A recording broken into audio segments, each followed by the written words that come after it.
Ahí está, ok. Perfecto, entonces hoy corresponde continuar el estudio del Evangelio según Marcos y nos habíamos quedado la anterior semana en el capítulo, al final del capítulo 10, ¿no es cierto? Entonces habíamos visto esta comparación entre la petición que habían hecho estos dos discípulos, que según el Evangelio de Juan les llamaría después por eso los Boanerges, los hijos del trueno y demás, de unas, digamos, alguien o dos personajes bastante atrevidos, de que fueron, digamos, con un lenguaje, un tono altanero a pedir algo humano, ¿no es cierto? Y que contrastaba con la petición de un ciego, Bartimeo, ¿no es cierto? Que lo que pedía no era otra cosa sino la voluntad del Señor, en pocas palabras, y que la voluntad del Señor coincidió, digamos, o estaba en este caso en que él reciba la vista, y por eso le fue concedido. ¿De acuerdo?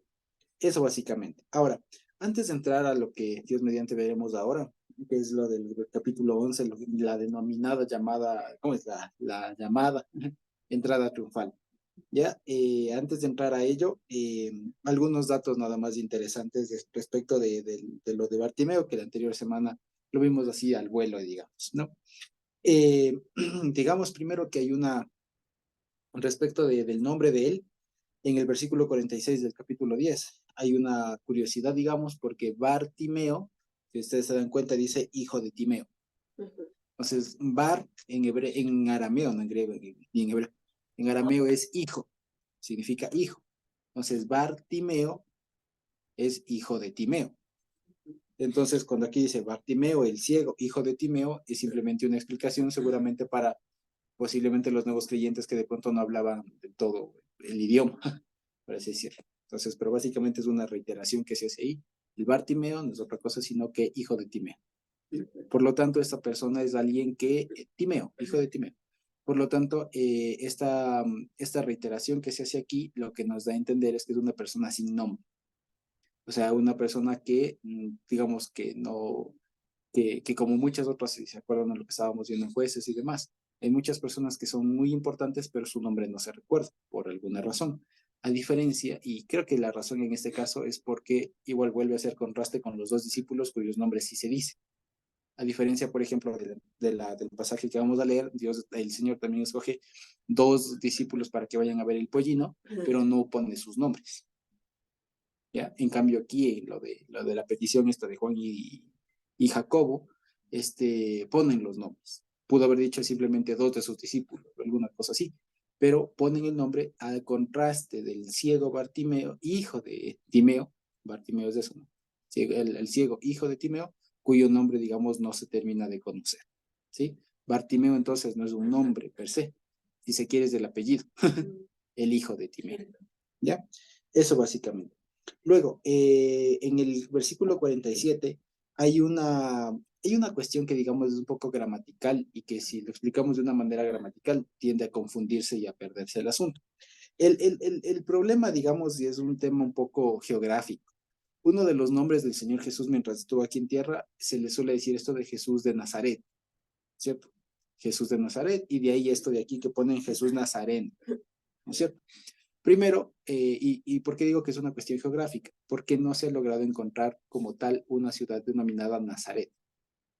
O sea, al menos geográficamente y arqueológicamente no se ha encontrado una ciudad que se llame Nazaret. Hay algunas opciones, hay algunas propuestas de la aldea como tal, el pueblo, pero como tal, no hay un pueblo que se llame o no se ha logrado todavía dar a ciencia cierta, digamos, como si se puede determinar Betania o Betfagé, que vamos a ver ahora, no se ha podido dar con Nazaret. Segundo, que gramaticalmente hablando en griegos, el gentilicio, digamos, de Nazaret no sería nazareno, sino sería en todo caso nazaretano o alguna cosa así, ¿ya? Incluso eso se puede ver en griego. Ya les digo, en griego hay otras cosas, por un lado no lo manejo, y por otro lado son como un poco demasiado técnicas que más bien a veces tratan de confundir, pero la idea es esta. El gentilicio no terminaría siendo nazareno, sino como decir nazaretano. Por lo tanto, aquí está hablando de algo más. Así que no se está hablando como Jesús de Nazaret, en este caso, ¿ya? Sino que aparece de otra forma. Aquí le traducen como Jesús Nazareno y parecería hacer referencia a su lugar de nacimiento, pero en realidad no. Entonces, si no se refiere al lugar de nacimiento de Nazaret, ¿a qué se refiere? Y aquí el asunto es que como estamos viendo, y justo como veíamos la anterior semana, es un contraste de perspectiva. Los discípulos en ese momento, estos dos, le vieron de una perspectiva terrenal, cuando vengas en tu gloria, en tu reino, ya mismo, según ellos, ¿no es cierto? A diferencia de este ciego, de este hijo de Timeo, que le ve con otros ojos, digamos, o se aproxima al Señor con otra perspectiva, quiero decir, desde otro ámbito, y cuando le dice Jesús del Nazareno o Jesús del Azorios, creo que ponen aquí en griego, lo que estaría haciendo referencia es no a su lugar de nacimiento, no a su ciudad de nacimiento, de crianza, lo que sea, sino más bien a alguna parte de la Biblia en donde se refiera precisamente esta palabra. La más fácil, digamos, es la palabra que aparece allá en Isaías 11, ¿ya? Si ustedes pueden ir a Isaías 11 y de pronto alguien nos ayuda diciendo esto de que y saldrá un vástago de Isaí. Creo que es de Isaías 11, 1 mismo, creo que es. ¿Ya? Sí, el Isaías 11:1. Dice, miren, saldrá una vara del tronco de Isaí y un vástago retoñará de sus raíces. Esta palabra vástago en hebreo es la palabra netzer. Netzer. ¿Ok? Y esta palabra netzer sería la que haría juego aquí. ¿Ya? Entonces, la forma sencilla, digamos, de explicarlo es que no está haciendo una referencia al lugar de nacimiento, de crianza del Señor Jesús, en Nazaret, sino que estaría haciendo un juego de palabras, digamos, o sea, haciendo alusión al versículo de Isaías 11:1, en donde al Mesías, que esto es un texto mayormente mesiánico, se le llama al descendiente de David, hijo de David, al que heredaría el reino, por así decirlo, o restablecería el reino y demás, se le llama el Netzer, el retoño, el vástago, la ramita, digamos, que sale de una planta cortada, ¿no es cierto? El retoño. Entonces, lo que aquí estaría haciendo es eso, básicamente. Entonces, sería una alusión, en pocas palabras, a Isaías 11, ¿ya?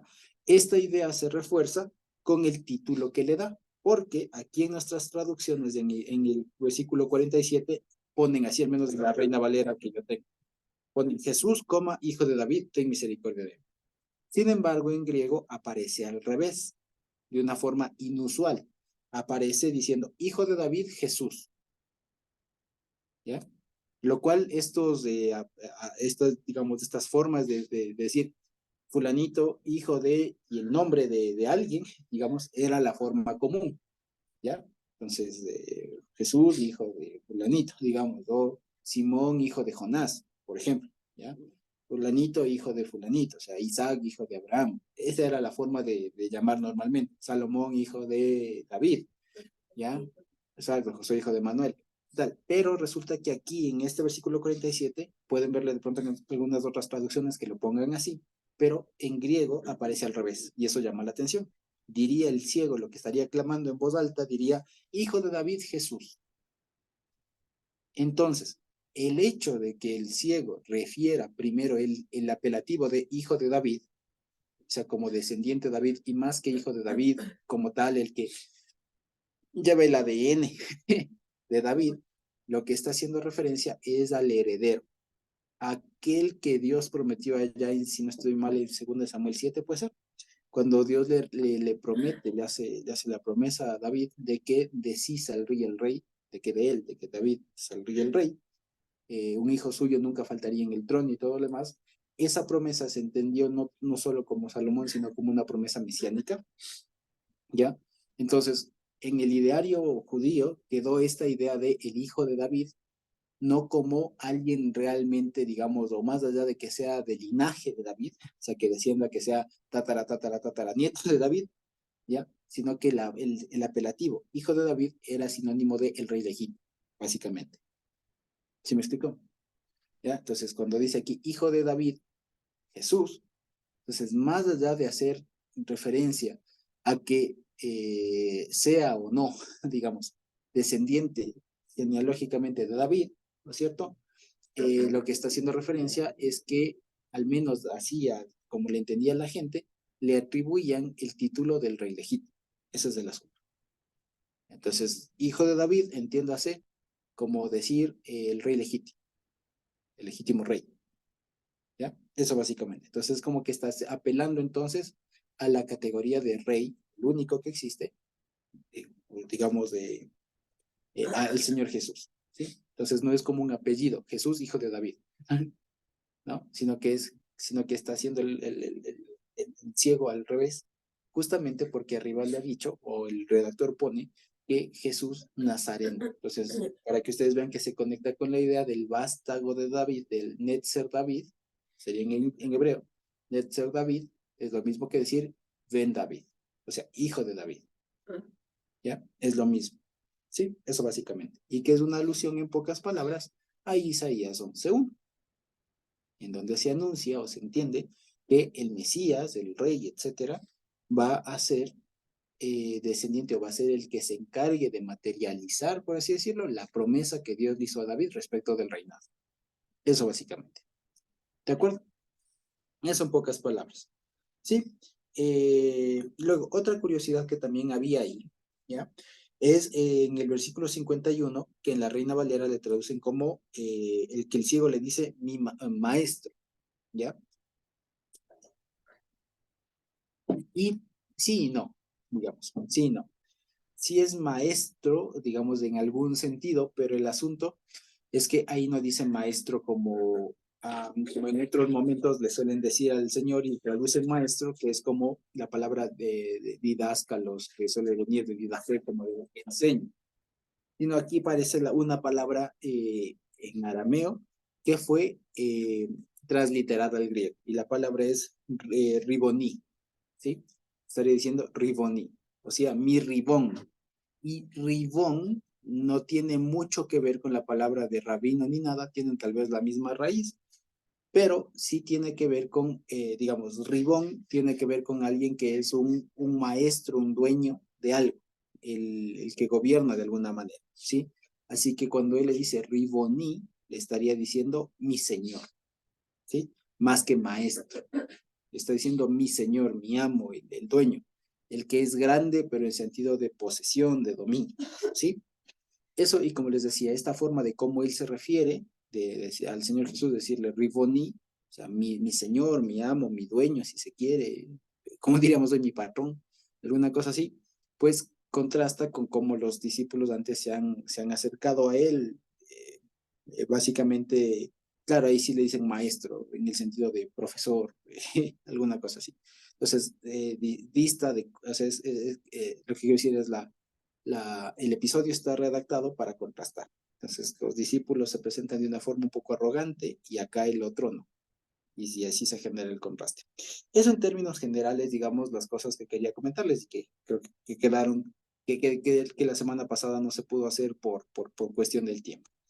Ahora bien, ya entrando a lo que quería compartirles hoy y que Dios mediante alcanzamos a ver, es precisamente voy a decirlo así desde el inicio, la mal llamada entrada triunfal, ¿ya? ¿Y por qué? Porque a propósito de las épocas que está viviendo, digamos, la mayoría de la cristiandad, ¿no? Coincidió, eh, vale la pena que traigamos las cosas de pronto como normalmente se suelen decir, como normalmente se suele vivir la tradición de la semana de la crucifixión o la Semana Santa, como le conocen, alguna cosa así, y todas las tradiciones que se dejen alrededor, tanto católicas como cristianas, porque si ustedes, digamos, si ustedes se dan un poquito digamos, si una persona, digamos, analiza las dos tradiciones con ojo objetivo, se van a dar cuenta que no hay mayor diferencia. Sí, porque básicamente vienen de la misma fuente. Entonces, en términos generales, lo que debemos saber y lo que de pronto muchos de nosotros ya lo hemos visto es que la tal llamada Semana Santa no transcurrió como normalmente suelen decirlo, ¿ya? Que ocurrió un poco diferente y que es mejor verla no con ojos judíos, ni con ojos de la tradición rabínica ni nada, sino es mejor verla simplemente con ojos bíblicos, de qué está pasando. Y para ello, una de las mejores herramientas que se tiene es traer a la memoria los antecedentes, si se quiere, de la cita que se estaría viviendo en estas épocas. Así que en estas épocas, cuando el Señor Jesús vino, la cita o la sazón que se estaba viviendo era pues la fiesta de Pesaj, ¿no es cierto? La fiesta de Pesaj. porque lo que el Señor Jesús celebró y demás, pues como ya todos lo sabemos, fue Pesaj, no fue otra cosa, sino eso, fue Pascua. Lo que está instituido desde Éxodo 12, después de Levítico 23, algunas partes de Deuteronomio y demás, pero es eso, no es otra cosa diferente, no está el Señor Jesús no está inventando el agua tibia aquí, ¿de acuerdo? Entonces, con todo eso en mente, quisiera que leamos esta parte, que como les digo, no va a ser nueva una vez más, no va a ser nueva para ninguno de nosotros leer esto de la llamada entrada triunfal. Como también disclaimer, como se dice ahora, como advertencia, como, sí, como explicación previa, digamos, este es uno de los pasajes que se repiten en todos los evangelios, ¿ya? Y cada uno le ve de una manera diferente, la denominada entrada triunfal.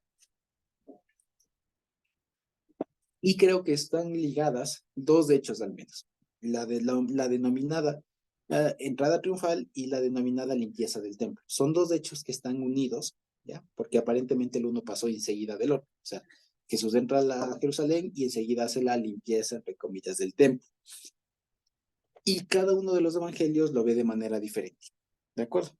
Y lo interesante del Evangelio de Marcos es que al ser el primer evangelio que se escribió, da un detalle que los otros no tienen. Para los demás evangelios, el de Mateo, por ejemplo, y el de Lucas, lo que presentan es al Señor Jesús entrando con un motivo más festivo. Ya, Mateo lo que hace es hacer una referencia o sea, da la impresión o da el énfasis, quiero decir, de que se está cumpliendo una parte de la profecía que está en Zacarías, con el énfasis en eso, mientras que Lucas lo presenta más como una celebración de parte de los discípulos. Sin embargo, Marcos no lo hace así, lo hace con otra perspectiva, ¿ya? Y aquí se entra en un terreno muy interesante porque es algo que sirve de fundamento para la fe de todos nosotros. Y lo que se está enfrentando acá y lo que vamos a notar y con los ojos que lo queremos, que quisiera que lo veamos por esta vez, ya por esta primera vez que juntos estudiamos Marcos, es que de aquí, del capítulo 11 hasta el 16, es como la tercera parte de Marcos, ¿ya? O es el conjunto de capítulos finales de Marcos, del 11 al 16, y que tiene a su vez tres partes, ¿ya? Del 11 al 13, que es un conjunto de explicaciones o de una postura, digamos, del Señor Jesús, o presenta al Señor Jesús de una perspectiva más como maestro, que se enfrenta a los fariseos y saduceos y sacerdotes y demás, pero más que enfrentarse a ellos, lo que hace es contraponer el rol del templo, ¿ya? El rol del templo es lo que va a estar en el centro, digamos, en el fondo de todos los debates, va a ser la centralidad del templo que tenía ese edificio y ese sistema en ese momento. Ese va a ser el debate. Después, el capítulo hasta el 13, dije, ¿cierto? Pues del 14 y el 15 es como tal la crucifixión, ¿ya? Y el 16 es la resurrección. Esa es la forma en cómo normalmente se suele dividir esta tercera parte o esta última parte de Marcos, por así decirlo, ¿ya? Entonces, la perspectiva, como les decía, cambió para mí mucho porque por lo general uno está acostumbrado a leer los libros o los evangelios como la historia de la vida del Señor Jesús, pero no se lo suele tomar como un manual o como un instrumento en donde se pueda aprender precisamente un poco más, como digamos, de doctrina o de enseñanza, digamos, argumentos bíblicos que fundamenten nuestra fe, más allá de la historia.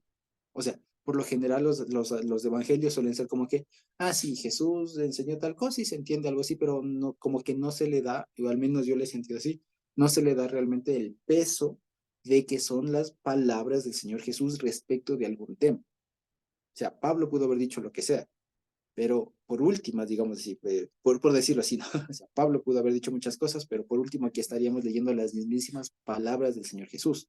Hay que prestarles mucha atención, especialmente con los temas que él refiere. ¿Ya? Pablo después va a ser, claro, inspirado por el Señor, pero digamos en orden de jerarquía, podemos decirlo así, aquí estamos leyendo y escuchando, refiriéndonos, aproximándonos a las mismas palabras del Señor Jesús. Y tanto más que está entrando ahora, como les digo, en un tema en donde va a estar en tensión el rol del templo en esa época y el rol del templo en general. ¿De acuerdo? Entonces, como les digo, primero, que de alguna manera nosotros ya no sabemos, o hemos escuchado, hemos visto incluso en muchas representaciones gráficas, videos, imágenes, películas, series, tomas, de la denominada entrada triunfal. Y resulta que no es ninguna entrada triunfal. al menos, como les digo, como lo presenta Marcos. ¿Ya? Al menos como lo presenta Marcos y como lo presenta Mateo y Lucas, no se ve que sea una entrada triunfal. ¿Ya? Y como lo que comentábamos con mi esposa antes de comenzar, es que normalmente aquí se crea un escenario muy interesante, digamos, de estudio, porque en estos casos ha sido tanto el estudio, digamos, o tanta ya ni siquiera tanto estudio, sino tanta la tradición que hay detrás de estos textos, que cuando uno comienza a leer esto, inconscientemente ya lo lee de una manera predeterminada. ¿De acuerdo? Entonces uno más o menos ya sabe, sí. Y si yo les pregunto ahorita de pronto a ustedes del tema de la entrada triunfal, todo se nos viene a la mente. ¿Qué se nos viene a la mente? El tema del pollino, el tema de que la gente sale, tiene sus mantas, tiene las ramitas y entra a Jerusalén. Y lo que normalmente se suele decir, ¿no? Es que la gente que un tiempo le proclamó como rey, como no sé qué, después le estaría gritando crucifica y tal. Pero resulta que vamos a ver que no necesariamente la intención del pueblo es así. Y que si nos ponemos así muy serios, muy objetivos, esta entrada del Señor Jesús no es para nada triunfal. Porque ya cuando llega a la ciudad nadie más le recibe. ¿Ya? O sea, nadie le recibe y sigue así. Es más, ni bien llegada a Jerusalén, hace la limpieza del templo y ya se gana enemigos. Ahí ya no hay tal entrada triunfal. Así que es un bonito título, digamos, que denomina mucho, pero en realidad no es certero, no es adecuado. Es simplemente la entrada del rey, que tiene que ver mucho con temas proféticos y de fondo, sí, ahorita lo vamos a ver, pero no es necesariamente una entrada triunfal. El que la gente le reciba por la razón que sea, ya lo vamos a ver, no es que en realidad entró el rey y entró triunfando y todo el más. Si se quiere, esa es la interpretación que nosotros ahora podemos decir de ese hecho, de ese evento, pero no es que haya pasado objetivamente así. ¿Sí me explico? Tanto más porque cada uno de los evangelistas, de los evangelios, lo refiere diferente. ¿Ya? Aquí Marcos lo que hace es relatar, digamos, de una manera muy somera, porque no es, a Marcos especialmente no le interesa tanto relatar el tema de cómo fue la entrada, sino lo que hizo después. Mateo, en cambio, pone el énfasis en que el cumplimiento ya hace explícito el tema que de pronto aquí en Marcos pudo haber quedado implícito, el tema de que para que se cumpla lo dicho por el profeta. ¿Ya? Y en cambio Lucas lo que le presenta es como una celebración de sus discípulos, que es diferente. Entonces, si quitáramos, y este es el ejercicio que me gusta mucho hacer, si yo le quito por un momento, o sea, si me ubico, digamos, temporalmente, cuando esto fue escrito, y me pongo en las sandalias de la persona que está leyendo por primera vez, que recibe por primera vez el Evangelio de Marcos, no está todavía escrito ni Mateo ni Lucas. Hay las tradiciones, hay todo lo más, y lo que me llega es esto. ¿Ya? Y eso les decía, ¿cómo debo entender esto? Más allá de que los tres me cuentan que el Señor Jesús entró y hubo una fiesta, una alegría, ya hubo un recibimiento especial, por así decirlo. Más allá de eso, ¿qué es lo que Marcos intenta enseñar? ¿Será que solo eso o algo más? ¿De acuerdo? Entonces, eso es lo que les quería comentar, digamos, como preámbulo a esto de la entrada triunfal. Llamémosle solamente la entrada del Señor Jesús a Jerusalén. Ya vale la pena aclarar, los otros evangelios sí presentan al Señor Jesús en Jerusalén antes, durante su ministerio en Jerusalén antes. En cambio, aquí Marcos le presenta como que si fuera esta la primera vez que viene Jesús a Jerusalén. Si ustedes se dan cuenta, en todo lo que hemos leído, a Jesús se le refiere en Galilea, en Jordania, incluso hasta en tierras de gentiles por allá al norte, pero no se le retrató, nunca se le presenta al Señor Jesús en Jerusalén. Según Marcos, esta sería la primera vez que viene. Según los otros evangelios, no fue la última vez. No, la primera vez, perdón. No fue la única vez que hice eso. No fue la única vez que vino a Jerusalén. ¿De acuerdo? Entonces, como les digo, esto no es que haya una pelea entre los dos, que es inexacto, alguna cosa así, sino que simplemente lo que está intentando decir Marcos es algo en específico que los otros no. Porque los otros evangelios tienen sus propios énfasis, quieren enseñar lo propio, ¿sí? Así que supongamos, una vez más, por el momento hagamos como que solo nos llegó esta carta de Marcos, ¿de acuerdo? Y según Marcos, esta es la primera vez que viene el Señor Jesús a Jerusalén en su ministerio. Y es la semana, o digamos son los días previos a su muerte. ¿De acuerdo? Veamos entonces en ese contexto cómo se desarrolla. ¿De acuerdo? Entonces dice, cuando se acercaban a Jerusalén, junto a Betfagé y a Betania, frente al monte de los olivos, Jesús envió 2 de sus discípulos. Y les dijo, vayan a la aldea que está enfrente de ustedes y luego que entren en ella, hallarán un pollino, o sea, un burro chiquito, un burro joven, ¿no es cierto? En el cual ningún hombre ha montado, desátenlo y traigan. Y si alguien les dijera, ¿por qué hacen esto?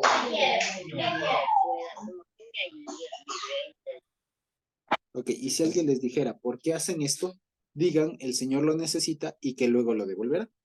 Y ellos fueron y hallaron un pollino atado afuera de la puerta, en el recodo del camino, y lo desataron.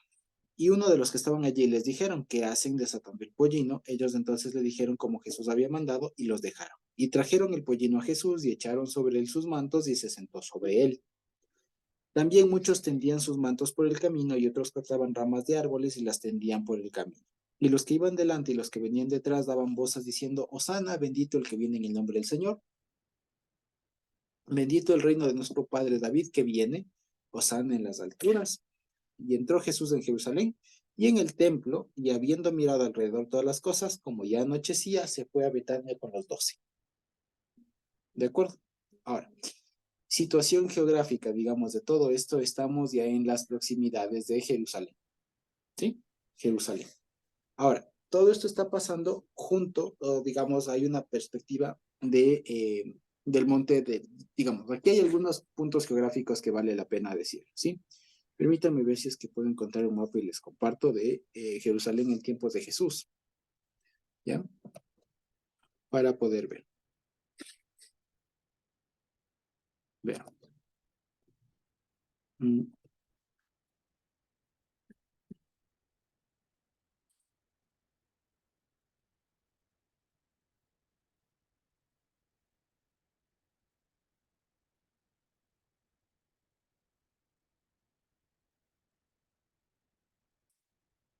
a ver, veamos.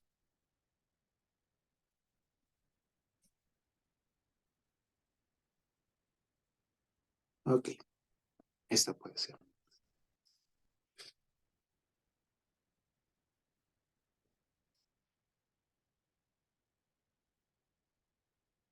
Ok, muy bien. Ahorita les comparto la.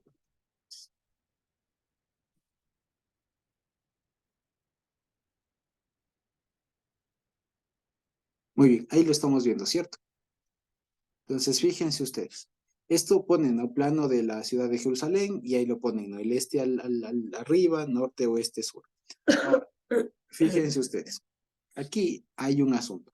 El Monte de los Olivos, fíjense, está aquí, ¿ya? Y es un monte que en realidad no es muy alto, si no me equivoco y si la memoria no me falla, son que tiene algo así como 900 metros sobre, o sea, sobre el nivel del mar, lo más alto. O sea, es un monte más bien pequeño. Sin embargo, es un monte que queda frente y da justo frente al templo. Así que la mirada que tienen o el panorama, digamos, el paisaje que tienen al frente Jesús y sus discípulos es Jerusalén, pero al frente literalmente es el templo, ¿sí? Es básicamente tienen al frente el templo. Ahora, estos dos pueblitos que se mencionan aquí, de Betfagé y de Betania, son ciudades o pueblitos que quedaban aquí como en las proximidades de Jerusalén. Eran como unas aldeas, digamos, satélites de Jerusalén, ¿sí? Entonces, por ejemplo, Jerusalén, digamos, Betania quedaba a algo de 2 a 4 kilómetros o de 3 a 4 kilómetros de Jerusalén. ¿De acuerdo? Camino del mar, del monte de los olivos, o sea, hacia el este, digamos, estaba Betania. Sin embargo, Betfagé se entiende, o según han dicho, era un pueblito que quedaba justo a las afueras de muralla de Jerusalén, ¿ya? Que estaba al pie del monte de los olivos. Ahí era la aldea esta de Betfagé, si se quiere. ¿De acuerdo? Entonces fíjense ustedes que están llegando junto a Betfagé y a Betán, ¿ya? digamos, justamente Betfagé y Betania no están juntitos. Betfagé está más cerca de Jerusalén que Betania, ¿ya? Pero están en la misma ruta, por así decirlo. En todo caso, ahora, hay una curiosidad, y aquí fíjense ustedes, Betfagé, una de las posibles significados es que signifique Pagi, Bet Pagi, que sea en arameo, y que eso significa casa de los higos, casa de los higos, ¿ya? Casa de los higos, y fíjense ustedes que esto va a ser muy relevante porque más después, o el inmediato suceso que viene después de esto, es esto de la maldición a la higuera. Así que es muy simbólico por ese lado. Por otro lado, sobre el significado de Betania, ya hay, digamos, no está seguro, no es certero el asunto, pero una de las opciones más probables es que signifique Bet Ananía, Bet Ananía, es decir, la casa de Ananías, ¿ya? O sea, se nombró en función de alguien, básicamente. ¿Sí? Lo interesante es que las dos funcionan, o digamos, comienzan con la palabra Beit o Bet, que es casa. Entonces, la una es casa de los higos y la otra es casa de Ananías. Bet Anania de Betania. ¿Ok? Eso significan las dos cosas. ¿Sí? Y fíjense ustedes que aquí es interesante también que este es un pasaje muy, pero muy, pero por demás simbólico.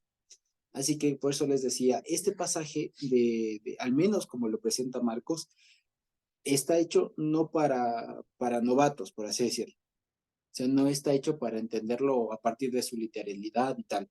En realidad tiene mucho lenguaje escondido, que por ejemplo Mateo explicita un poco, pero aquí no. Aquí esto me dio la impresión de que fue redactado así, precisamente para personas que conocían ya de la palabra, y que cuando lo comienzan a leer, comienza a evocarles lo que están leyendo, partes de la palabra y que ya lo van conectando de manera automática. ¿De acuerdo? Entonces, fíjense ustedes. Y dice, no, en el 2 dice, vayan a la aldea que esté enfrente de ustedes y luego que entren en ella, hallarán ahí un pollino atado en el cual ningún hombre ha montado, desátenlo y tráiganlo. Y si es que alguien les pregunta, dicen porque el Señor lo necesita y luego lo devolverá. ¿De acuerdo? Y ellos van y pasa como el Señor dice. Ahora, el asunto es el siguiente. Voy a dejar de compartir un ratito para que volvernos a ver. Entonces, aquí llama mucho la atención. El Evangelio según Mateo ya nos resuelve un poco el asunto. Y lo que nos resuelve es que es una referencia a Zacarías 9:9, ¿no es cierto? A Zacarías 9:9, en donde hay una referencia precisamente que dice, aquí de pronto alguien le puede ver por ahí, a Zacarías 9:9, en donde, leamos, en donde precisamente hay una referencia textual a que aquí viene tu rey cabalgando humilde, cabalgando. Leo de pronto Sí, Zacarías por 9. favor. Sí, ¿Sí? Dice así: Alégrate mucho, hija de Sión, da voces de júbilo, hija de Jerusalén, he aquí tu rey vendrá a ti, justo y salvador, humilde y cabalgando sobre un asno, sobre un pollino, hijo de asna. exactamente. Entonces, fíjense ustedes, aquí Marcos lo que hace cuando evoca el tema del pollino, si nosotros fuéramos unas personas o hermanos, digamos, de la iglesia de Jerusalén del año 60 después de Cristo, ¿no? O sea, 30 años después de que pasaban estas cosas, seguramente, y con todo el entrenamiento que teníamos antes de que haya Pablo y todo lo demás como tal, de que se haga todo lo de las cartas, todo lo demás, seguramente nos debe haber traído a la memoria un montón de las palabras. O sea, digamos aquí, ¿cuál es la palabra que resalta acá? ¿Qué es la que hace que conectemos? Y es el pollino, es el animal que escoge. Entonces es tan fácil como, digamos, y lo que suele pasar es que cuando encontramos una palabra, nuestro cerebro automáticamente comienza a decir, ¿de dónde me suena esta palabra? ¿De dónde en la palabra, de dónde en la Biblia se refiere a alguien, a algún personaje importante montando en un pollino? O sea, un pollino es un asno joven, un burrito joven, un burrito. Entonces, ¿de dónde? Entonces, uno de los principales momentos, hay dos. Uno de los primeros que vienen a la mente es el de Zacarías 9. pero hay otro, ¿ya? Y es el de Génesis 49:10. Pueden leerle.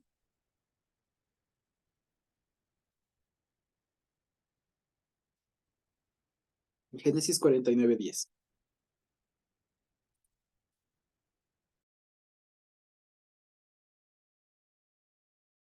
¿Lo tienen por ahí? 49:10 de Génesis.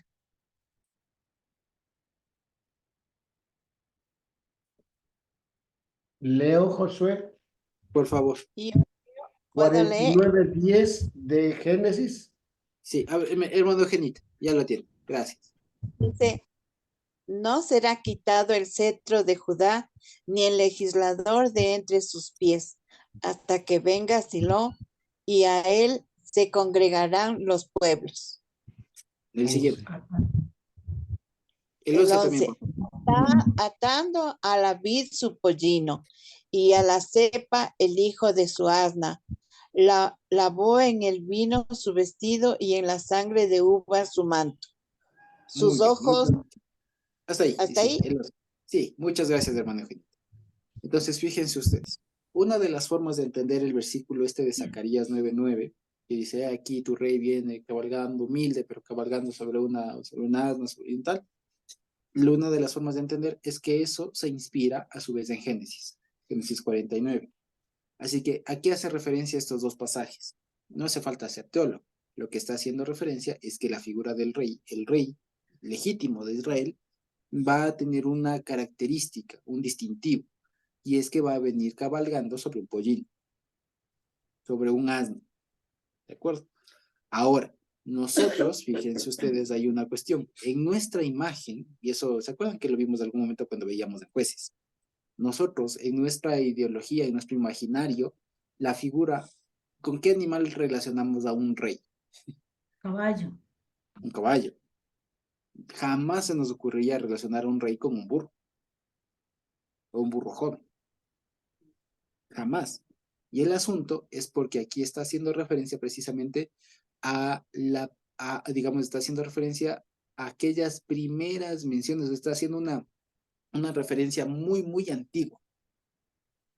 Muy, muy antigua. ¿Por qué? Porque los primeros pueblos, digamos, de esa región, del Medio Oriente, como se le conoce ahora, son los que relacionaban la realeza con los burritos.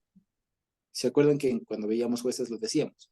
Antes de que haya caballos y camellos en la región, hubo burros. Y las personas importantes cabalgaban en burros. ¿Se acuerdan por eso ustedes que había unas personas, unos jueces que decían, y sus hijos cabalgaban sobre 30 burros? De hecho, y si ustedes se acuerdan, ustedes lo pueden ver ahí en la Biblia, no me acuerdo si está en primero o en segundo de Samuel, creo que segundo de Samuel 7 puede ser, cuando, segundo de Samuel 7, cuando David, estando todavía en vida, ¿no es cierto?, le hace montar, digamos, ya le señala a Salomón como su sucesor, ¿de acuerdo? Y pueden ver en qué animal le hace montar. ¿Dónde sabe cuánto? ¿Se acuerdan? Pueden verlo. Si no estoy mal, es segundo de Samuel 7, si no me equivoco. Si no me equivoco. No, no es ese. O sí.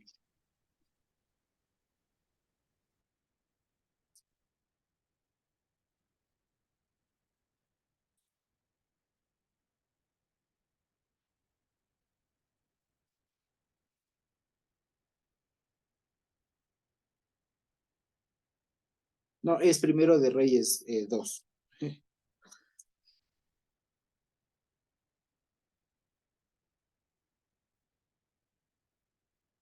Miento. Es primera de Reyes 1. Primero de Reyes 1:3. Primero de Reyes 1:33. Yo lo tengo. Dice así, ¿no? Y el rey les dijo ya cuando David está a punto de morir y entra Betsabé y le confirma que Salomón va a ser el sucesor. Le dice, y el rey les dijo, tomen con ustedes los siervos de vuestro señor y monten a Salomón mi hijo en mi mula. Y lleven a Dion y todo lo demás. Ahora bien, entonces fíjense ustedes, incluso en la época del rey David, la figura del rey no era encasillado, digamos, no era alguien que se sentaba sobre un caballo. La figura más antigua, digamos, en los pueblos de Oriente, del reinado de la realeza, está relacionada con los burros. ¿Ya? está relacionado con un burrito. Entonces, para que veamos nosotros que, y reivindicarle, si se quiere, la figura del burrito, si se quiere, a 2000 años después de todo esto, por lo general, ¿no? Se utiliza incluso como insulto la palabra burro, pero fíjense ustedes que en la época incluso del Señor Jesús, y desde mucho antes, la figura del burro era el animal de la realeza. ¿De acuerdo? Ahora, fíjense ustedes, normalmente se suele decir que el Señor Jesús, como dice Zacarías, viene humilde, que viene cabalgando sobre un burro, que significa un animal de carga de trabajo. Pero fíjense que ese argumento se desvanece porque no está viniendo en un animal de carga de trabajo. Otra cosa es que eso lo entendamos ahora, pero en la época no. En la época el burrito era el animal que cabalgaba el rey. Entonces no está viniendo humilde y tal. Y la forma de entenderlo de Zacarías, que ahí sí dice, no viene humilde montado sobre un pollino, ¿cierto? Lo que debemos ver es que humilde, o sea, viene humilde, pero montando sobre un pollino. O sea, aunque vino disminuido, pero igual vino en función de rey. O sea, tenía en sí toda su autoridad, digamos. O sea, aunque nosotros lo vimos de forma humana, pero no te olvides quién es, básicamente. ¿Ya? Luego, hay otra interpretación, pero esta es un poco más tardía, vale la pena decirlo, y que alguna vez el hermano Eric comentó, ¿ya? Y esto se encuentra precisamente en la Mishnah, se encuentra en Sanedrín 98a, párrafo 13. Si ustedes quieren verlo, pueden encontrar eso, ¿ya? Les repito, está en la Mishnah, en el Tratado Sanedrín, capítulo 9, o página 98a, ¿sí? Párrafo 13.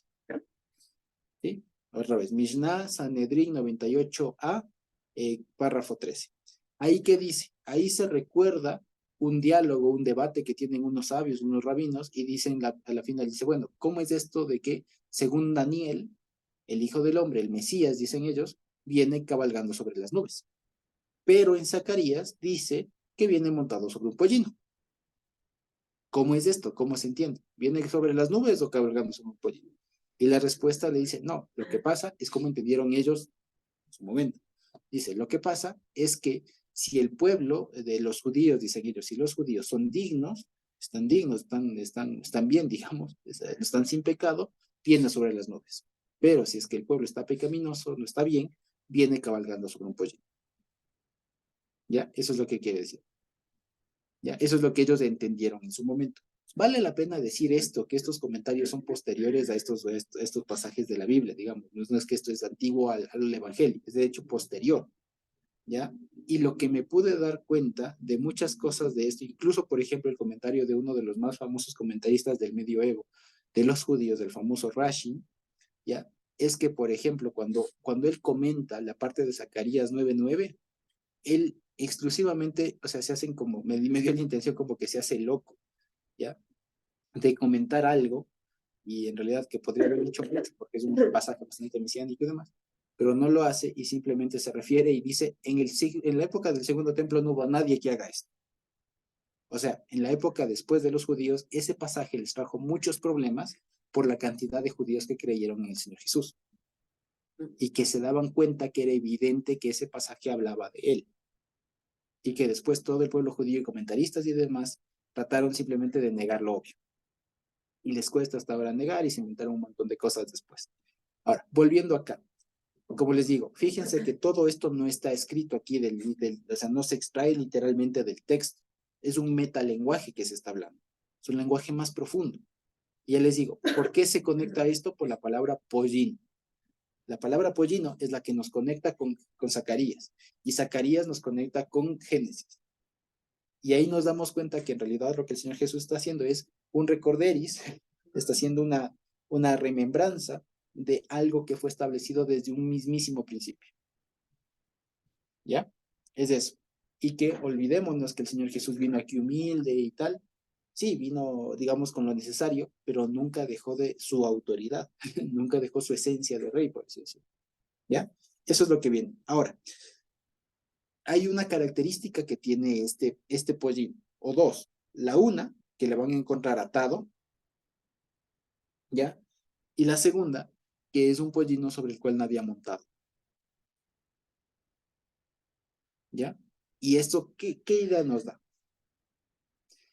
Esto de que el pollino esté atado, ¿qué idea transmite?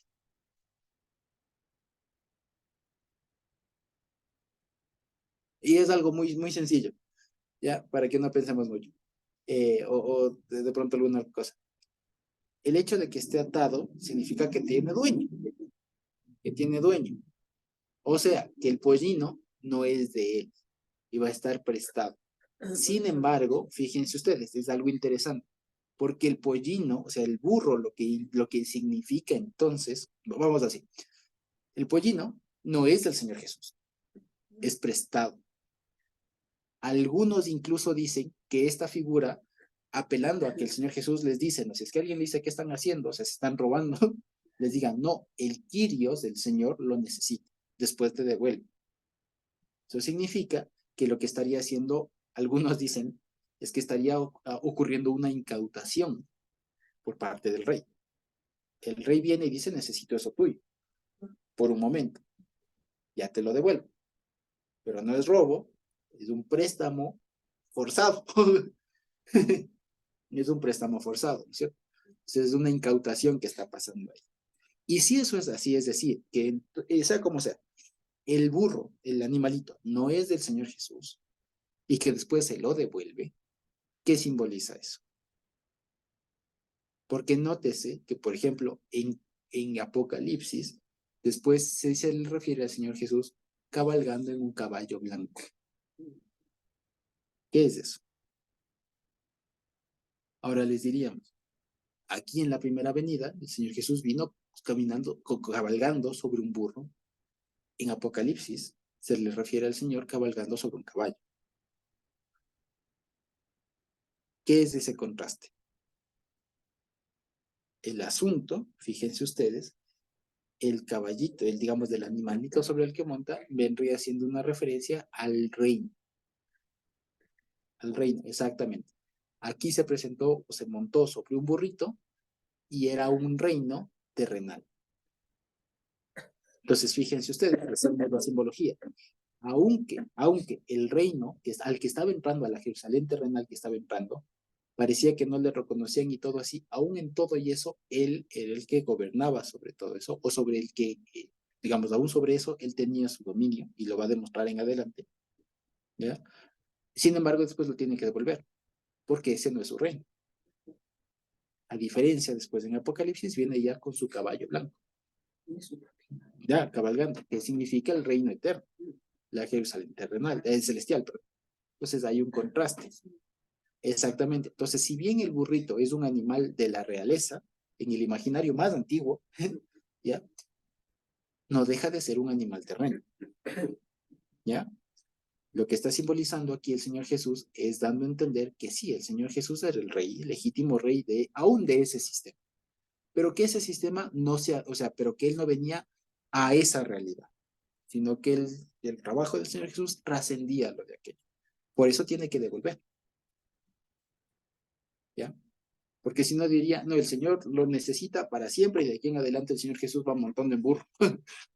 No, necesitaba para ese momento de una manera más que nada explicativa, dice que, ¿sí? ¿Qué quería demostrar el Señor Jesús con aquello? Que él era el rey aún de ese sistema, pero que ese sistema no era su todo. Como diría él, mi reino no es de este mundo. Sin embargo, él tiene el dominio de este mundo, pero el reino de este mundo no es su total objetivo. Eso es lo que quería enseñar el Señor Jesús aquí con el pollín, ¿ya? Y que hace referencia a Zacarías y después a Génesis. ¿De acuerdo? Así de sencillo, ¿sí? ¿Ya? Por eso el tema del devolver y el tema del pollín. Ahora, también como les decía, tiene otra característica este burrito joven, y es que nadie lo haya montado. Ahora, si somos técnicos con la palabra pollino hace referencia más que nada al burrito recién nacido. Y es evidente que un burrito recién nacido no es lo suficientemente fuerte como para que alguien lo monte. Y si es así, ¿cómo es que el Señor Jesús, una persona ya grande, se haya cabalgado sobre un burrito recién nacido? Y al parecer lo que pasa es que no está refiriéndose evidentemente a un burrito recién nacido, sino a esto, a un burrito que no haya sido montado. Incluso en la tradición judía posterior de la Mishnah, precisamente se refiere, hay una explicación de un mandamiento, precisamente que si no estoy mal está en Deuteronomio 17, cuando dice, cuando ustedes pongan un rey sobre ustedes, ¿ya? hacen una explicación de este mandamiento. Podemos leerle, creo que está en Deuteronomio 17, permítanme encontrarle, porque lastimosamente me gana la dislexia con los números, sí. 17:15, Deuteronomio 17:15. Ya, les hago la explicación. Aquí en Deuteronomio 17:15 dice así: ciertamente pondrán rey sobre ti al que el Señor tu Dios escogiera. Entre tus hermanos pondrás el rey sobre ti, no podrás poner sobre ti hombre extranjero que no sea tu hermano. Entonces, a partir de este mandamiento que dice, pondrás rey sobre ti, al que el Señor escogiere, pero el mandamiento es pondrás rey sobre ti. La pregunta que se hicieron después, comentaristas posteriores del siglo III después de Cristo, por de aquí, o que recogen, digamos, discusiones de esa época más o menos, lo que se preguntaron es cómo se entiende este mandamiento, de pondrás rey sobre ti. Y la forma en cómo lo entendieron esas personas en ese momento es que el rey tenía que tener prerrogativas. Una de ellas es que el animal sobre el que se siente el rey no podía ser montado por nadie más. ¿Ya? Y eso muchos comentaristas traen a colación en este pasaje. ¿Por qué? Porque si el burrito, o sea, ¿por qué necesitaba el Señor Jesús un burro que no haya sido montado antes? ¿Por qué? Si nos ponemos así a pensar así a lo loco, está lo mismo que haya sido un burro experimentado o de pronto nosotros diríamos, capaz y mejor le convenía un burro experimentado que ya se sepa cabalgar y que ya se haya domado para la cabalgata y todo, una cosa así. Pero resulta que no. Esto está haciendo alusión, sí, a la exclusividad que tiene el rey, el que monta al burrito sobre lo que significa el burrito. Es una vez más lo que decíamos. Jesús tiene la exclusividad del reino, de la capacidad de sentarse sobre el animalito. Eso es más simbólico que literalmente el tema. Si no pudo haber dicho, tráigame cualquier burro que encuentren por ahí. Ya, o por último, tráigame cualquier caballo o camello que encuentren por la ciudad. El tema es entrar si el tema hubiera sido entrar cabalgando, servía cualquier animal. Pero el asunto no fue así. El asunto es que pidió un determinado animal y con estas características, que esté atado, o sea, que no sea de él, que va a ser prestado, y segundo, que nadie lo haya cabalgado antes, que nadie le haya montado antes, es decir, que sea exclusivo. Después, ¿qué pasó con ese burro? No se dice y tampoco nos interesa, ¿no es cierto? Pero el asunto es que el hecho que hasta ese momento no se haya montado nadie sobre el burro implica exclusividad. Y otra vez más una distinción de realeza. Solo el rey se puede sentar en ese burro, nadie más. ¿Ya? O sea, solo el Señor Jesús es rey, aún en esta tierra. Es lo que quiere decir. ¿Sí? Entonces, fíjense, eso es lo que está haciendo. Ahora, lo que aquí también está pasando, perdón, sí, antes de continuar, Carmita. Una pregunta. Cuando David manda que se monte sobre la mula, Salomón le dice que se monte sobre mi propia mula. Ahí sí Salomón se montó sobre la mula de su padre. Exactamente. Ahí no importa que sea que se montó otro antes. No, porque justo lo que le decía es que este comentario de cómo lo entendieron es posterior. Es posterior. Ajá. En últimos, lo que quería decir precisamente es que es tema de exclusividad. Con lo de Salomón, digamos, incluso si le tomamos así, no hubo problema, porque el que se sentó no fue otro, sino el mismo rey. Entonces no hay mucho problema ahí. Ajá. Ya. Eso básicamente, sí. Gracias, Josué. Con gusto. Así es. Entonces, fíjense ustedes. De aquí el panorama ya lo sabemos. Le traen el pollino y primero que los discípulos, y esto es algo muy simbólico, los discípulos, dicen, ¿no es cierto? Dice, y trajeron el pollino a Jesús y echaron sobre él sus mantos y él se sentó sobre él. No dice cuántos mantos pusieron, no dice de quiénes, pero si hacemos una abstracción, se entendería que de manera simbólica todos los discípulos pusieron sus mantos sobre él y el hecho de sentarse sobre algo en el lenguaje bíblico significa reinar. ¿Ya? Entonces, de una manera muy simbólica, muy pedagógica, el hecho de que los discípulos hayan sacado sus mantos, sus mantos, lo que hayan tenido, digamos, ¿no es cierto?, y hayan puesto sobre el burrito, y que el Señor Jesús se haya sentado sobre eso, implica o denota el reinado del Señor sobre los discípulos y por ende sobre las 12 tribus del pueblo, etcétera, ¿ya? Y que eso, digamos, es el orden de cómo funcionan las cosas. El Señor Jesús, que gobierna sobre su pueblo, y que junto ahí, digamos, se forma la figura esta de el reinado completo, Dios del pueblo y el reino como tal, digamos. Ya se forma la figura ahí. Pues de una manera muy simbólica se está dando es que el Señor Jesús se haya sentado sobre los mantos, digamos, para que no tenga, digamos, acolchonarle un poco el lomo del burrito. Ya, más allá de una cabalgadura, de comodidad, está este tema simbólico de que se haya sentado de más sobre los mantos de los discípulos, lo cual implica reinado. ¿Sí? Entonces dice así.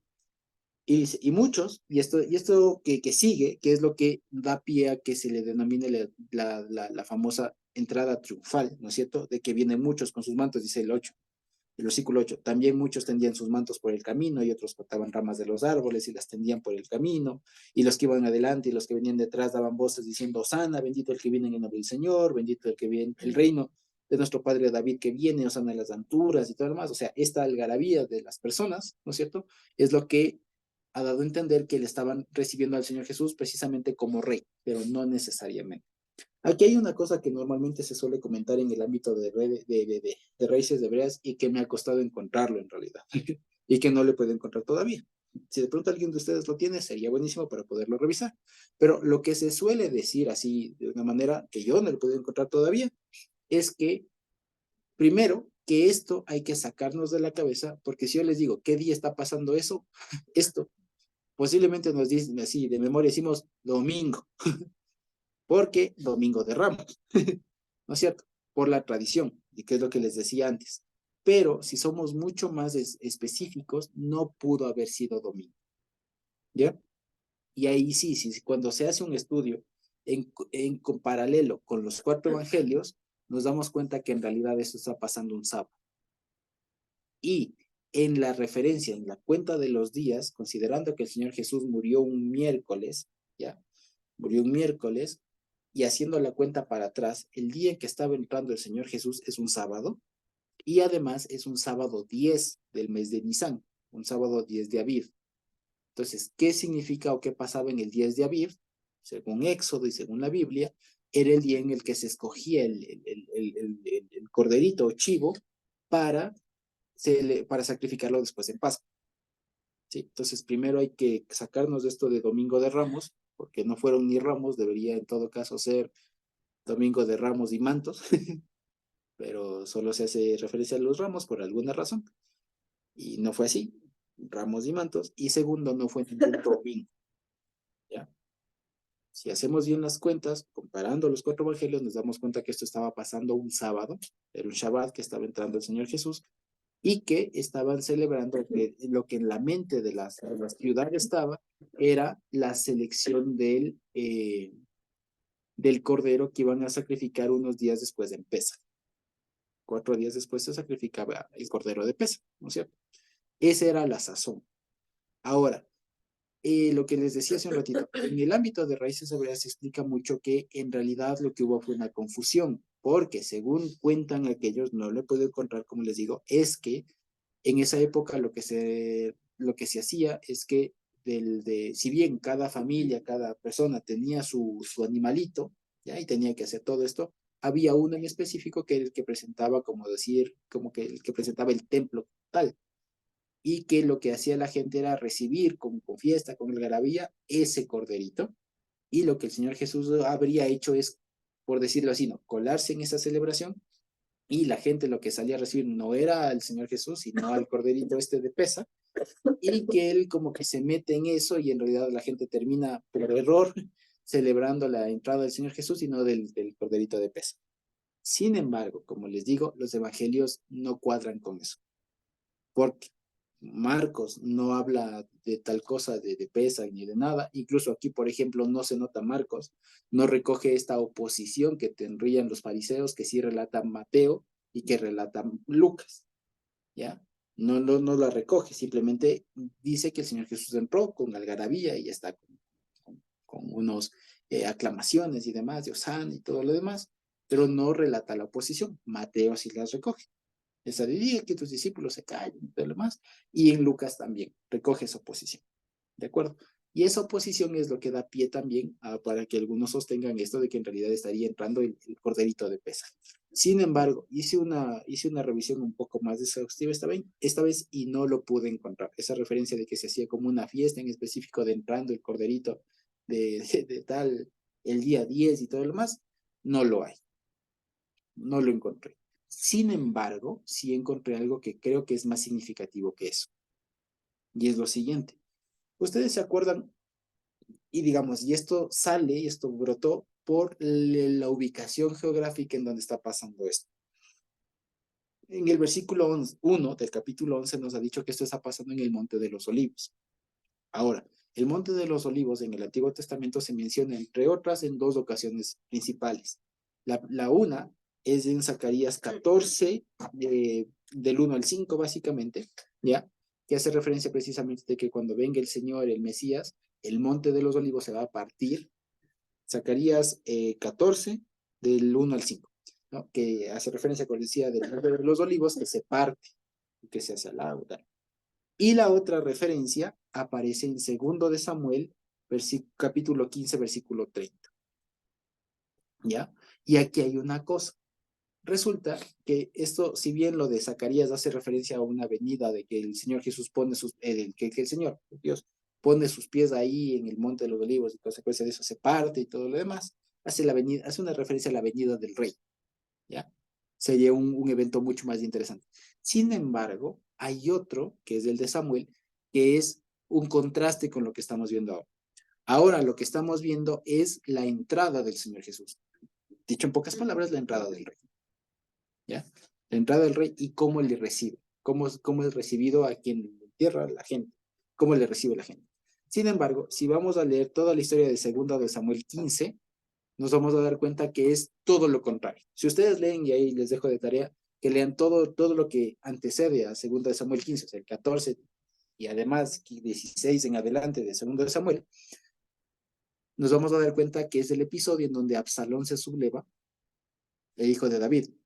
El hijo de David, Absalón, se subleva y dice, ¿quién me pusiera como rey? Y que les hacía unos tratos especiales a la gente, y que es nombrado rey en Hebrón, y se oía que Absalón venía.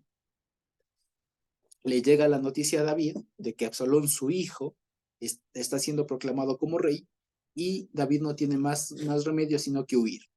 Y dicen, dejen todo, cojan las cosas y nos fuimos. Y en el versículo 30 del capítulo 15 de 2 Samuel está recogido que el rey David va caminando cabizbajo, triste, ¿ya? Sale de Jerusalén por el Monte de los Olivos. ¿Sí lo vemos? Y sale perseguido, digamos, amedrentado, porque su propio hijo le ha usurpado el reino. Y él no puede hacer nada. Después, fíjense ustedes que incluso la figura del burro es interesante, se da una especie de guerra civil entre las fuerzas de Salomón y las de David. Dios le ayuda a David y termina ganando.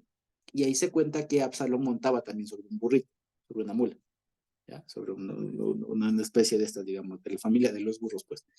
Montaba sobre uno de estos y finalmente queda engarzado en una de las encinas de ahí, la terminan matando, etcétera, etcétera, etcétera. Y el regreso de David es en vergüenza.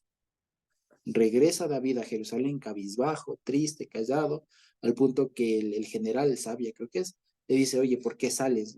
¿Por qué estás así triste? Sí, hubiera estado más feliz que nos hubieran matado a nosotros antes que tu enemigo te hubiera ganado. Solo porque es tu hijo, sale a dar la cara frente al pueblo, porque todos están con incertidumbre y todo lo demás, y David como que está hecho pedazos. El asunto, como ustedes se darán cuenta, es que, al menos aquí en 2 de Samuel 15:30, David sale vencido, sale triste porque alguien ha usurpado su reino, y no es otro, sino su propio hijo. Y vamos viendo ahí las simbologías. En 2 de Samuel se relata que alguien usurpa, el mismo hijo de David, fíjense, un hijo de David, usando las palabras, usurpa el reino. Por ello, David tiene que salir y huye cabizbajo, triste por el Monte de los Olivos. Esa es la escena. Ahora, unos cuantos años después, viene el hijo de David montado en un pollino, entrando a Jerusalén y, digamos, con victorias, con cánticos, con exclamaciones. Y además viene a recuperar, si se quiere, y vienen otras condiciones en las que se fue David. David estaba perseguido o huía de que alguien usurpó el trono, usurpó el reino. ¿Ya? Aquí, en cambio, el Señor Jesús viene como como el rey legítimo. Si se quiere, a desentronar al que estaba ahí metido. ¿Sí me explico? Son dos perspectivas, es un contraste totalmente, es totalmente un contraste, si lo vemos. Entonces, fíjese, el hecho de que aquí el Señor Jesús haya sido recibido con algarabía, con exclamaciones de Hosana y todo lo demás, que además es una referencia al Salmo 128, están recitando en realidad el Salmo 128, que era uno de los salmos que se cantaba precisamente en esta época de Pesaj, ¿ya? De los Salel que se cantaban, ¿ya? Entonces era normal que canten este salmo, y además es interesante por cómo aquí al menos en el versículo 10 lo dicen, ¿no? Bendito el reino de nuestro David Padre que está viniendo, ¿ya? Bendito es el viniente reino de David nuestro Padre. Entonces, si se dan cuenta, está haciendo referencia mucho a la figura de David, y concuerda cuando el rey David estaba huyendo de su propio hijo que había sido usurpado el trono, ¿no es cierto?, el reino, y ahora viene el real, el propio hijo de David hacia el rey legítimo a recuperar el reino. Que como ya lo vimos, más allá de recuperar el reino que en ese momento del Señor Jesús estaba ocupado por Pilato, ya, y por Herodes, ya, viene a recuperar el reino de, como ya sabemos, de la muerte, a quitar, a vencer a la muerte, a vencer al pecado y todo lo demás. Viene a hacer eso. Entonces, fíjense que se da un contraste bien interesante. Acá David sale huido, derrotado, triste, cabizbajo, en silencio, así que nadie le vea. Y en cambio aquí el Señor Jesús viene con todas las de la ley, como el rey legítimo. Entonces se hace un contraste con David. Y eso me llamó más la atención que buscar algo que ya les digo, al menos hasta ahora no lo encontró. El tema este de que era el corderito del templo y que no sé qué, que no sé cuánto, pues no.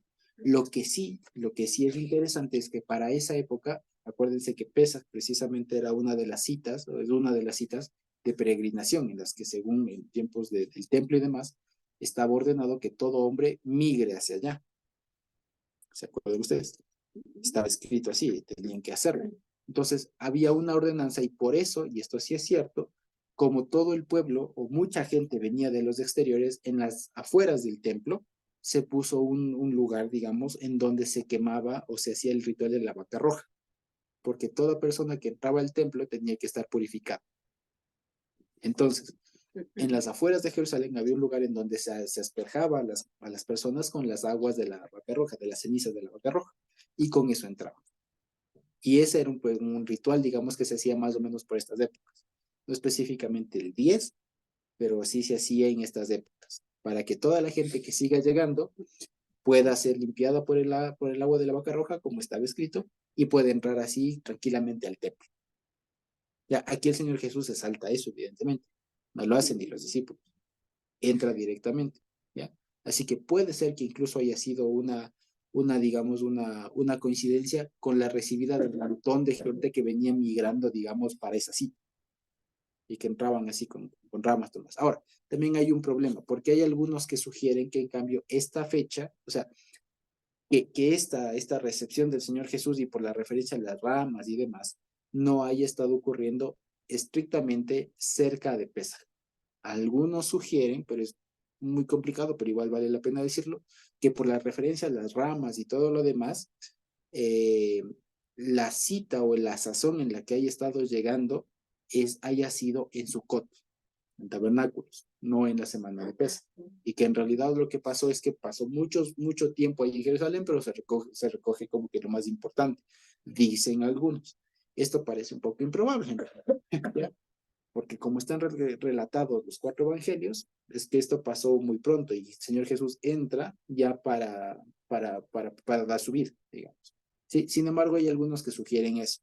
Y también es algo que también así como lo del pollino, que nos dirige a muchas partes de la palabra, algunas personas de aquí encuentran ramas y enseguida van a ver dónde hay otras ramas, dicen su code y tal. Entonces, no necesariamente, ya, no necesariamente. Eso básicamente. Ahora, las frases que le dicen, como les decía, son inspiradas o son copias, si se quiere, o son reproducciones del Salmo 118, ¿no? Del Salmo 118. Osana es la forma corta, si se quiere, de decir Oshiana, ¿ya? Oshiana, que es un imperativo suplicativo, si se quiere. Oshiana, Oshia simplemente significa sálvanos, salva. El verbo yesha, donde viene incluso Yehoshua, es la misma raíz yesha, que es, o yesha, que es salvar, proveer refugio, etcétera, proteger, ¿ya? Rescatar en algún sentido. Hoshia está en un imperativo, o sea, literalmente sería como causa salvación, ¿ya? Provisión de refugio. Sálvanos, ¿ya? Salva.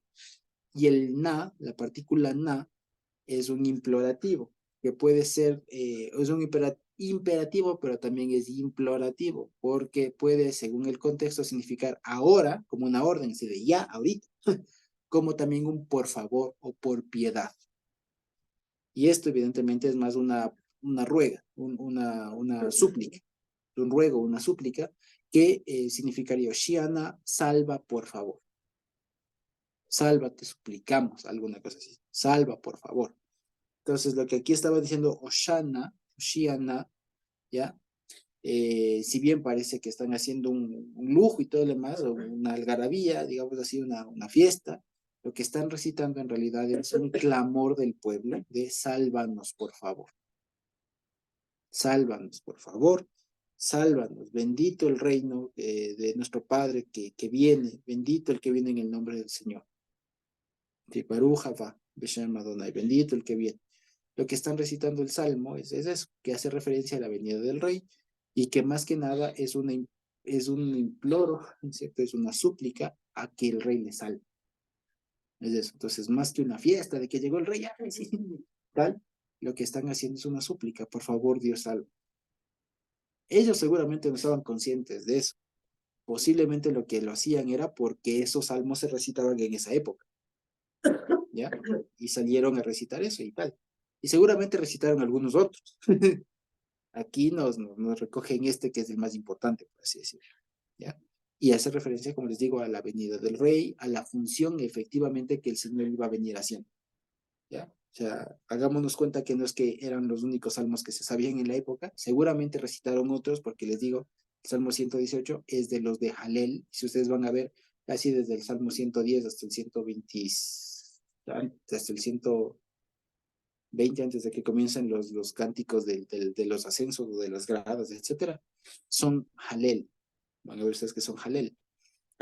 Y esos son los salmos que se recitan en muchas fiestas, de la época de Pascua, de la época de Tabernáculos. Entonces se recita esto. Entonces seguramente lo que estaban recitando es muchos de esos salmos de Halel. Pero en la historia que recogen los evangelios, el que resalta, el que priorizan, el que enfatizan, es este, con una forma, digamos, con una forma de enseñarnos a nosotros la forma en cómo debemos comprender lo que estaba pasando. Sí, eso básicamente.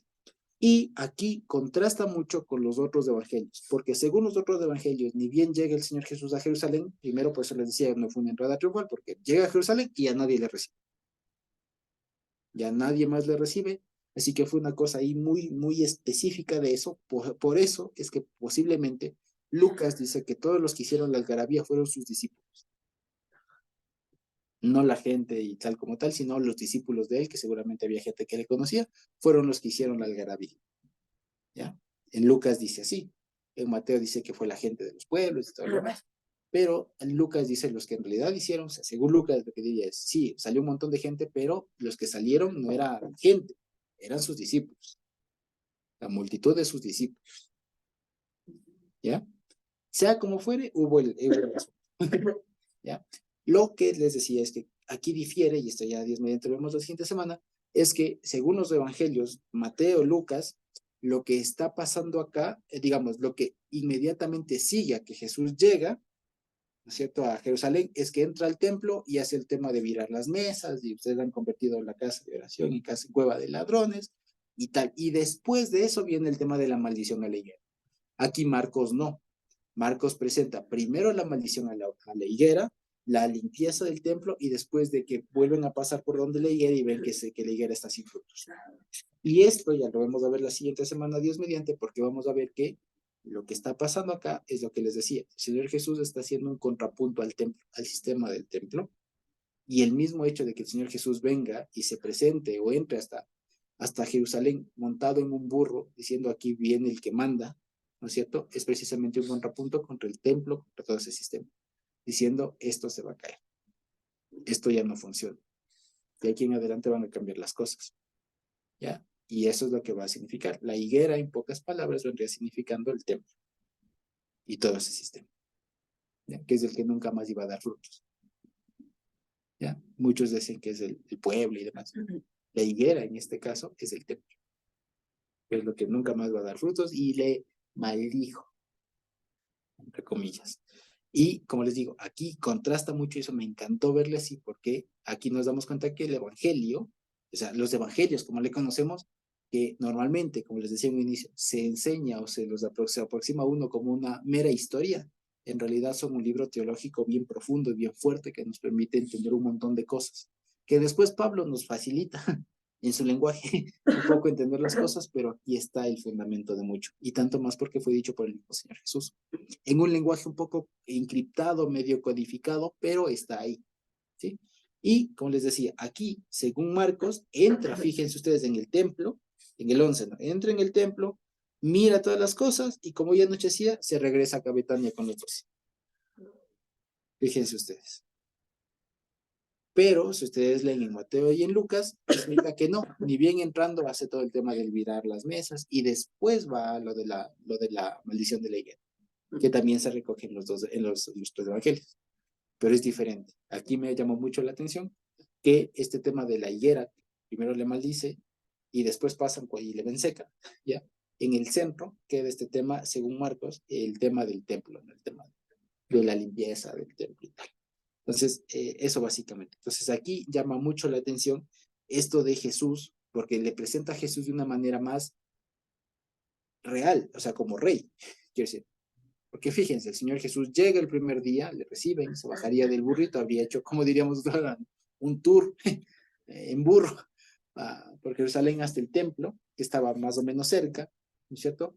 Entra ahí, se bajaría del burro y, según Marcos, como ya era de noche, alcanza nada más a echar una mirada de supervisor, fue como de dueño. O sea, me encanta verle así un poco al Señor Jesús, ¿no?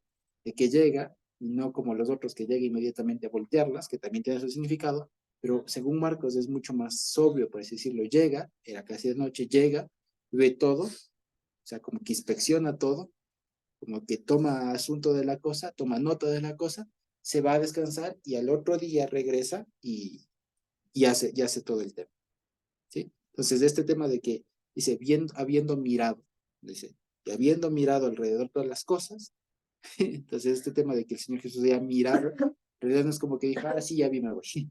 No, sino que en realidad estaba haciendo una inspección como dueño, como el que manda, como el que, aunque no le reconozca a la gente, pero él sabe que él tiene las riendas de la cosa, de todo el asunto. Y es muy interesante verle al Señor así, como rey legítimo, que aunque sea, digamos, en este sistema que es prestado nomás, que es temporal, digamos así, pero aún así viene como rey y viene a poner en orden las cosas, y lo que va a poner a decir es, esto ya va a cambiar. Esto que ustedes ven aquí va a cambiar. Y eso es lo que tiene que ver con el virar las mesas y todo lo demás. No es tanto un tema de limpieza del templo, o sea, ajá, de molestia y todo lo demás. Lo que está haciendo en realidad el Señor Jesús está diciendo es, esto ya no va más. Todo esto que ustedes ven está a días de cambiar. ¿Sí? Ajá, todo esto cambia. Ya no va. Todo el tema del voltear las mesas, todo eso. ¿Ya? Dios mediante lo vemos con más detalle la siguiente semana.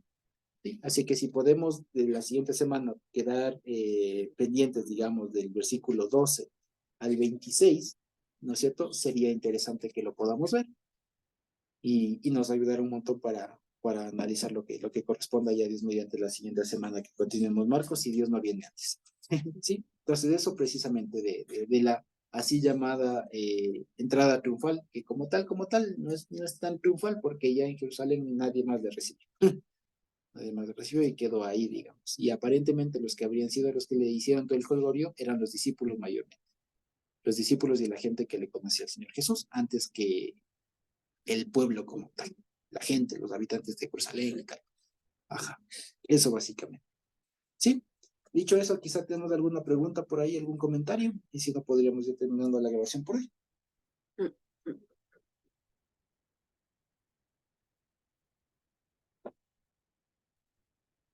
Ok. Creo que podemos terminar. Bendito Dios.